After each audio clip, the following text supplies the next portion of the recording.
I just wanted to chat through my day and how I'm feeling and just unload. Today I had my third action scan.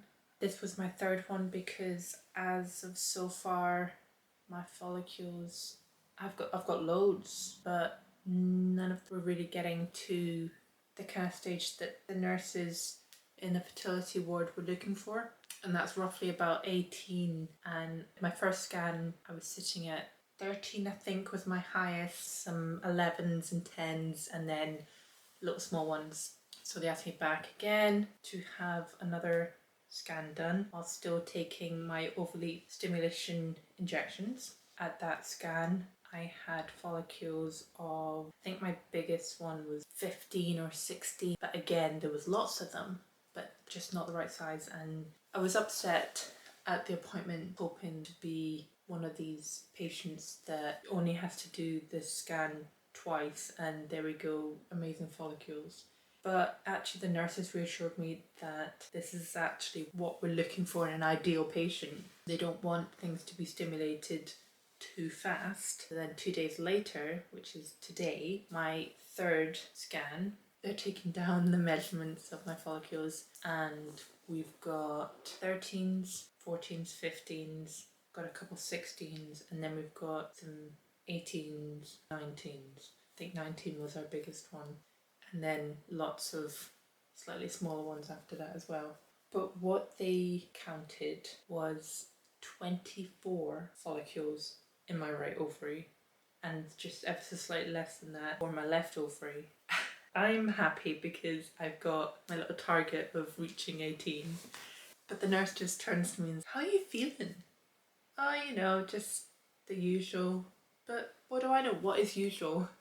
I've never done this process before. So I was expecting discomfort when taking these injections and to feel a little bit hormonal, get you to ovulate more than your normal cycle would just be one egg at a time. And then she calls me back through after the scan. "I think you've got ovarian hyperstimulation syndrome."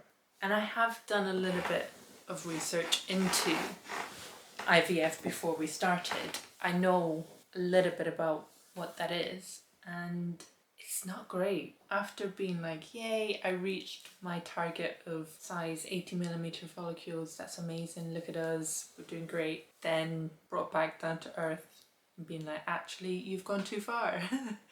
The size of my follicles, perfect, but the amount of follicles I'm making is over what they would recommend someone to do in one cycle. Some of them are not going to be big enough to host a good mature egg, but that's still too many follicles for one body to really successfully then grow this embryo once it's been in the lab for a while. My egg retrieval would then be in 2 days' time. Remove all the good follicles, mix these with the frozen sperm from my partner, hopefully create embryos, turn into blastocysts. So it's like 5 days of being fertilized. One would get put back in. Hopefully it would implant over the next 2 weeks. You take a pregnancy test and you hope that everything had gone well and you were pregnant. But because I have this ovarian hyperstimulation syndrome, that means that my body is kind of gone into a little bit of an overdrive on all the hormones. If they were to put any blastocyst back in me, my body would still be full of these hormones and do damage to this blastocyst or just do damage to my own body. It wouldn't be a viable pregnancy in the end. I was told that after trying so hard to get this many follicles and this size of follicles, they're going to take these follicles out of me. Still, they're going to do my egg retrieval, but then they have to put them on ice, freeze them. My body then needs 3 months. I'm expected to have a withdrawal bleed from no longer using these stimulation drugs, and then also potentially, if it's 3 months time, then a normal period as well. Once I'm back into a normal cycle routine, start all over again with more IVF stuff. It's one of these things where it's like 1 step forwards, 2 steps back, but at the same time it's not. We are further forwards with all of this. I don't know whether I'm pleased or disappointed. So the nurses did give me some information away with me today.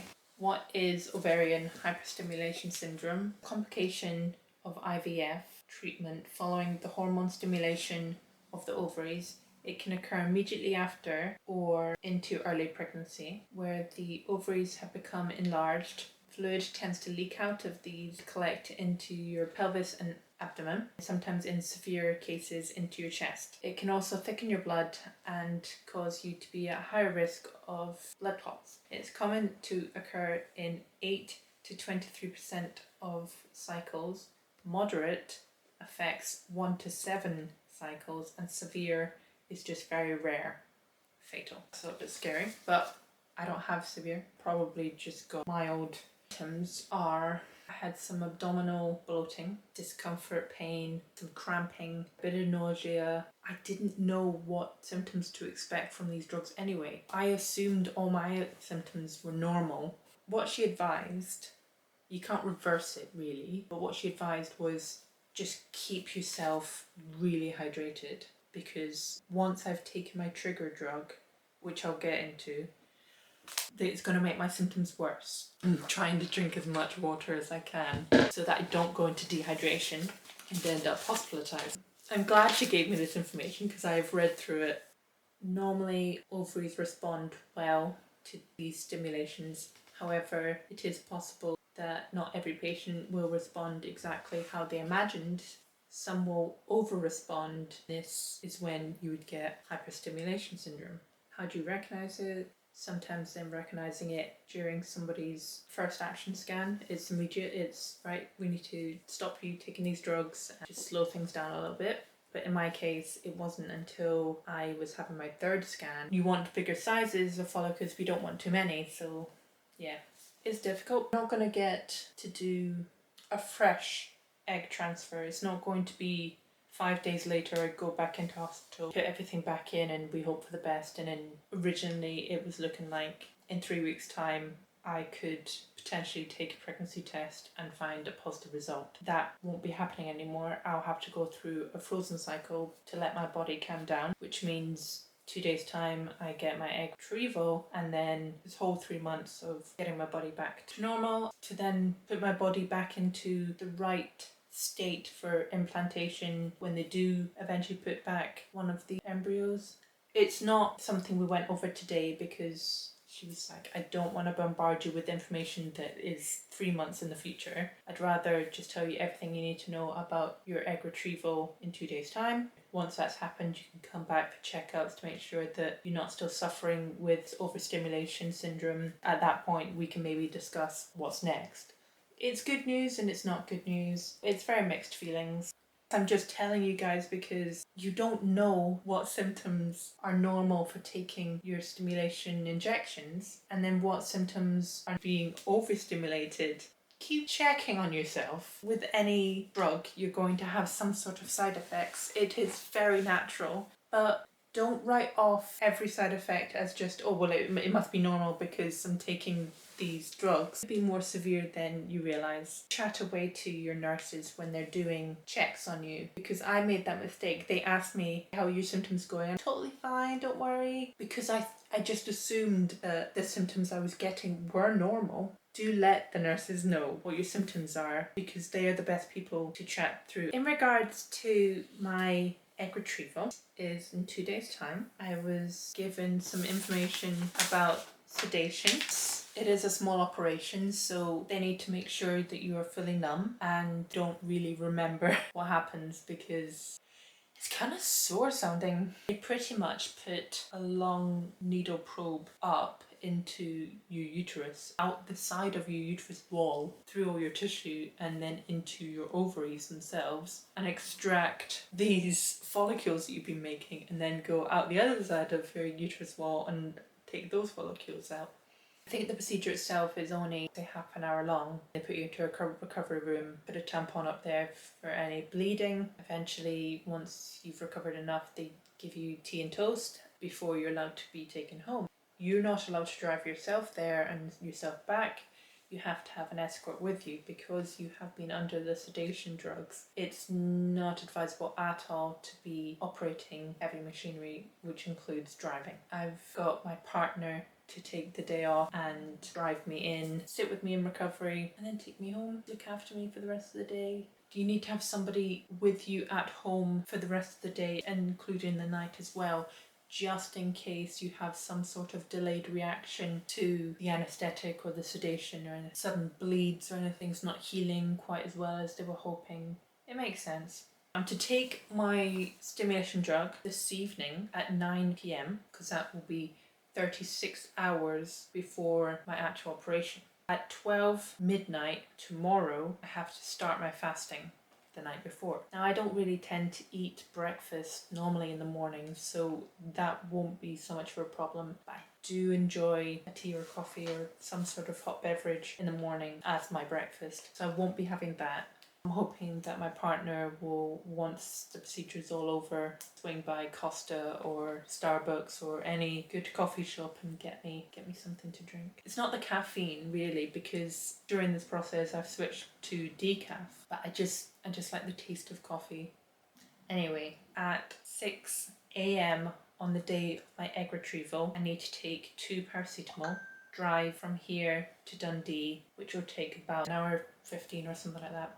Pretty much I need to leave the house at 6 a.m. when I'm taking my paracetamol, and then so I can get there for my appointment at 7:15 in the morning. I didn't know they did they did stuff like this at 7:15 in the morning, but it doesn't bother me. I am off that day anyways. Whatever time you need me, I'll be there. Procedure is important to me, so I'm not as scared as my partner is. I think he's maybe nervous for me, which is weird because I'm normally a complete control freak and I'll panic about everything and he has to calm me down. This is something that we've wanted our whole relationship. I've gone through all the injections. If I just have to lie on a table for a while whilst some nurses chat to me whilst sedated, do it. Whatever time of the day, just do it. Get these eggies out of me, create an embryo.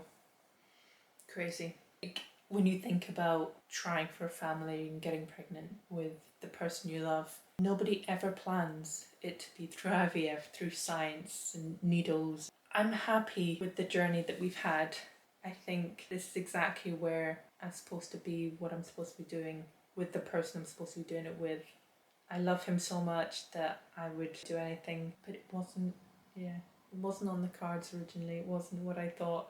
Anyway, if you have any questions for me, not that I'm an expert, I do have the information that the nurses have given me. I've done my own research as well. If you have any questions, just comment them below. If you want to like and subscribe. IVF can seem like a very lonely process, but actually there's so many people out there doing these sort of procedures to get the family that they've wanted. So it's not actually, you're not as alone as you think you are. You'll find other people. It's a happy place to be, the IVF community. Always somebody willing to help you out with a question. So ask away.